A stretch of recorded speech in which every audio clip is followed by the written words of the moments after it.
दोस्तों, स्वागत है आप सभी का आपके अपने YouTube channel Mahendra study zone में।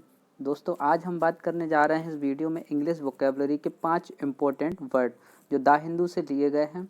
तो ध्यान से समझिएगा इस क्लास को और हर एक वर्ड को एग्जाम्पल के साथ में सिनोनिम्स, एंटोनिम्स, ठीक है, सारी चीज़ें हम समझेंगे। तो लास्ट तक वीडियो को ज़रूर देखिएगा। चलिए स्टार्ट करते हैं आज की क्लास। देखिए, पहला वर्ड हमारा क्या है? तो पहला वर्ड है हमारा फेरोसियस। क्या है? फेरोसियस। इसको बोलते हैं फेरोसियस और इसका मीनिंग क्या होता है?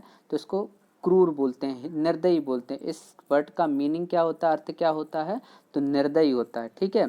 अगर हम इसके सिनोनिम्स की बात करेंगे तो आप इसको ब्रूटल बोल सकते हैं, रूथलेस बोल सकते हैं।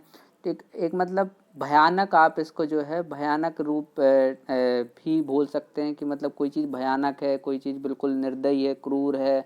तो इस तरीके से क्या है, इस वर्ड को डिफाइन कर सकते हैं। इसके एंटोनिम्स क्या हैं?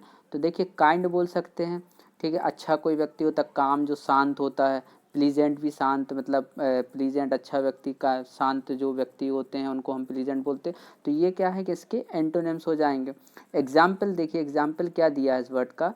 Fighting has been ferocious. इसका मतलब है कि लड़ाई क्रूर रही है ना। लड़ाई क्रूर रही मतलब बिल्कुल भयानक रही है या एकदम निर्दयी टाइप में रही है।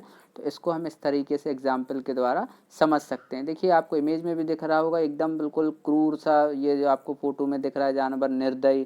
तो हम इसको क्या है कि इमेज के थ्रू भी इसको याद रख सकते हैं। चलिए नेक्स्ट वर्ड समझते हैं।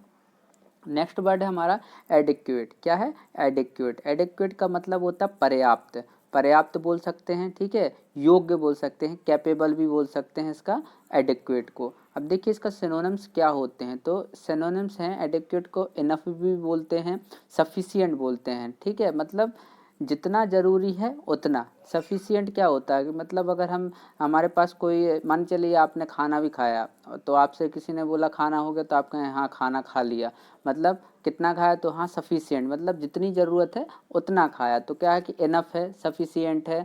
तो इस तरीके से क्या है, एडिक्वेट वर्ड के ये सिनोनिम्स हो गए। एंटोनिम्स की बात यदि हम करते हैं तो इनएडिक्वेट। इनएडिक्वेट हो जाएगा मतलब अपर्याप्त हो जाएगा, इनसफिशिएंट हो जाएगा, मतलब ज़रूरत के हिसाब से भी आपकी पूर्ति ना हो पाए, मतलब इसका क्या हो गया, इनएडिक्वेट हो गया। एग्जाम्पल के द्वारा समझते हैं इसका। एक एग्जाम्पल क्या है? He is well adequate to this work, मतलब वह इस काम को करने में समर्थ है, योग्य है, कैपेबल है, ठीक है।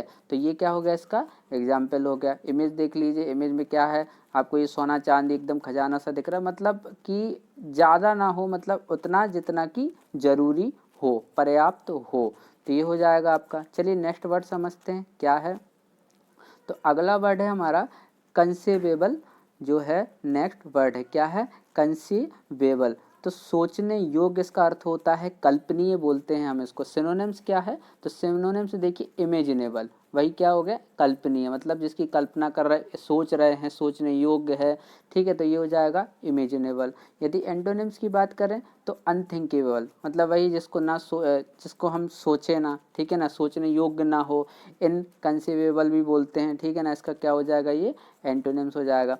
अब अगर एग्जाम्पल की बात करते हैं तो इसका एग्जाम्पल है कि without their support the project would not have been conceivable. मतलब ये है कि बिना उनके समर्थन के परियोजना की कल्पना नहीं की जा सकती थी, ठीक है ना। परियोजना, आप प्रोजेक्ट बोल सकते हैं। तो देखिए इमेज के द्वारा भी समझ सकते हैं कि जो है बिल्कुल एकदम आप समझ लीजिए कि वो ज़रूरी है, ठीक है ना। क्या है? ज़रूरी है, बिल्कुल। आप इसको सोचने योग्य भी बोल सकते हैं और कल्पना नहीं की जा सकती, मतलब अगर किसी चीज़ की कल्पना ना की जा सके तो ऐसा हो गया कि इसका क्या बोल दिया हमने कि कंसीवेबल, ठीक है ना। कंसीवेबल मतलब कल्पना करने योग्य। चलिए नेक्स्ट वर्ड देखते हैं क्या है। तो अगला वर्ड है हमारा इंटरवेन। इंटरवेन मतलब हस्तक्षेप करना या बीच में आना भी बोलते हैं हम। क्या बोलते हैं?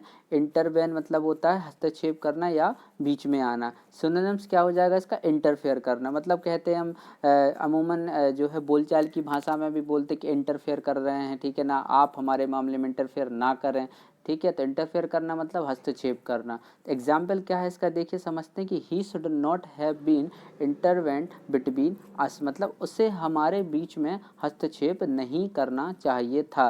ठीक है। इमेज के द्वारा आप देख रहे हैं कि दो जो है यहाँ पे लड़के हैं जो लड़ रहे हैं और उनके बीच में क्या है, एक हस्तक्षेप कर रहा है, मतलब बीच में आ रहा है, उनको बीच बचाव कर रहा है। तो वो देखिए इमेज से हम समझ सकते हैं कि एग्जाम्पल और इमेज जो है एक दूसरे से कनेक्टेड है, उसे हमारे बीच में हस्तक्षेप नहीं करना चाहिए। तो इंटरविन का मतलब भी हमें समझ में आ गया। ठीक है।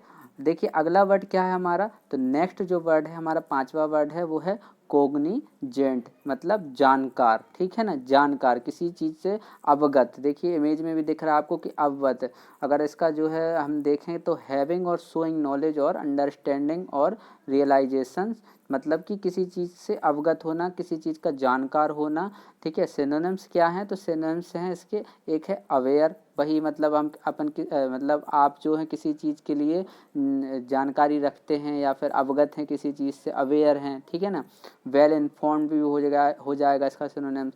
इसका एग्जाम्पल क्या है, देखिए समझते हैं कि we are cognizant of the problem, मतलब हम समस्या के बारे में जानते हैं, हम समस्या के बारे में जानते हैं। तो दोस्तों ये रहे हमारे 5 वर्ड आज के, जो बहुत ही इंपॉर्टेंट थे और द हिंदू से जो है मैंने लिए थे। तो इनको एक बार और रीड कर लीजिएगा तो आपको बहुत अच्छे से ये याद हो जाएंगे। चलिए, यदि आपको क्लास अच्छी लगती है तो लाइक कीजिएगा, चैनल को सब्सक्राइब कीजिए, ज़्यादा से ज़्यादा शेयर कीजिए। चलिए मिलते हैं नेक्स्ट वीडियो में नेक्स्ट टॉपिक के साथ में, तब तक के लिए नमस्कार।